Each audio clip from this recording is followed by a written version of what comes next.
Hey, what's up everybody? Justin Myers back here with another video for y'all. In today's video, I want to show y'all the most versatile small combo amp. This is the Rivera era Fender Super Champ. Now before I go on with this video, please be sure to subscribe to my YouTube channel, like the video, and drop a comment down below with what you guys think. I absolutely love hearing from y'all. And also, check out my Patreon page. That's patreon.com/Justin Myers Guitarist. I'm currently giving away a PRS SE1, so be sure to check out the link and check out the description box on exactly how to win this guitar. Thank you. Now on with the video here. So this is a 1980s Rivera era Fender Super Champ amp.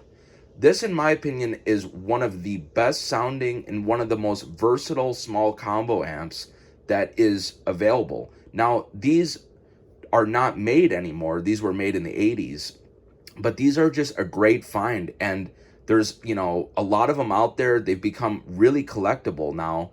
And the values of these amps have skyrocketed in more recent times. But I just love these things. They sound so good. And it's really cool with this. There's actually 2 channels on this. So really simple layout. There's just the volume, which is like your preamp gain you can control.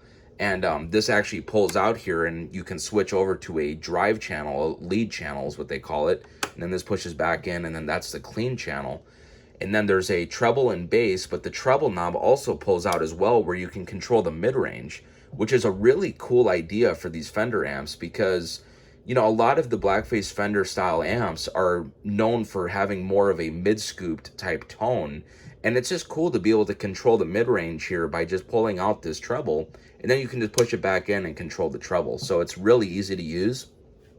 There's also onboard reverb, and then you have your lead level for your drive channel, so overall volume, and then a master volume as well. So very easy to dial in a great tone on this amp, and we're going to take a listen to this thing and plug it up in my studio, and so y'all can hear exactly what this thing can do. And it's fully tubed. It's just, again, very lightweight. It's very versatile. Just a really all-around a great guitar amp. And there's a lot of folks out there that have these modelers and all this stuff, and all that stuff is whatever. But honestly, it's so much easier, in my opinion, to just take an amp like this and just plug right into it, plug a little pedal board into it, or channel switch the amps if that's what you wanted to do on something like this.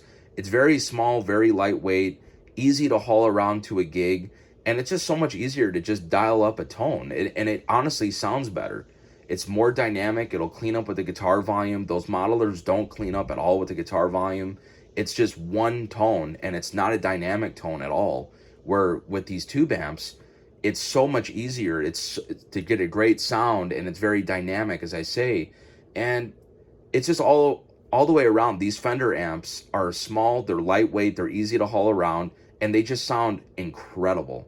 I'm a huge fan of old Fender style amps. I have several, and check out my other videos if you haven't already. I've detailed a 66 Deluxe Reverb, 66 Princeton Reverb. I have a 65 Vibrolux Reverb. I'm just a massive fan of these old Fender amps. And also, I did a video on the Fender Basement as well, which I actually just took out. I was playing out in Memphis, and that's where I found this Super Champ.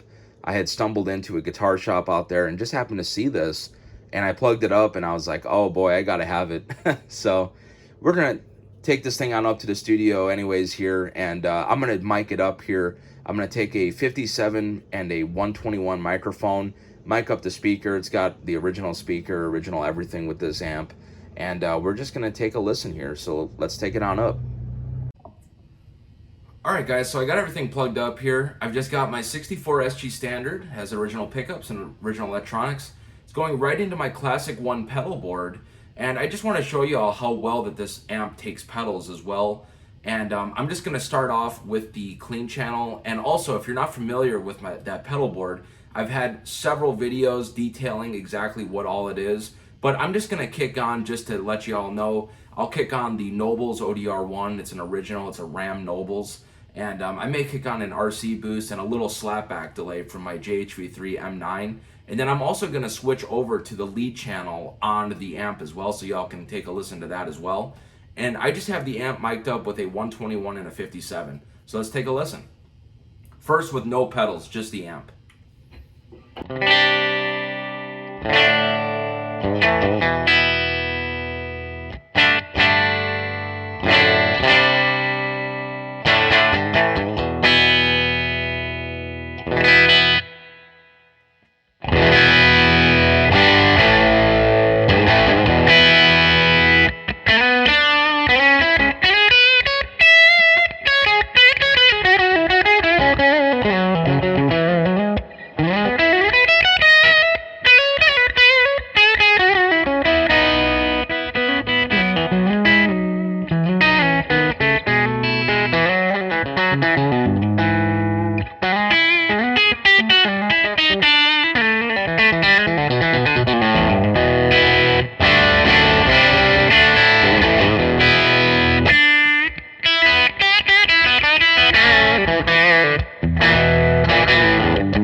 Alright, so that was just with the Nobles and the RC boost. Now I'm going to switch over to the lead channel on the amp with no pedals at all. And also the reverb you were hearing was from the amp as well.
Okay, and just to show you all how I had everything set here, I ended up not even using the slapback off of the M9 there, but here is the Nobles and where that was set. And then I kicked on the RC boost for a little extra gain on the clean channel. On the lead channel on the amp, I just used the gain off the amp. And I don't know what happened there, if it was a little scratchy pot or whatever. I'll have to take some deoxit to that. But, you know, it's all good. I thought it sounded great. So those were the pedals that were used on the clean channel. And then here's how I had the amp set here. So here's all the settings. Move this cable. And double mic there by the 121 and the 57. So thank you all so much for watching. Love you all.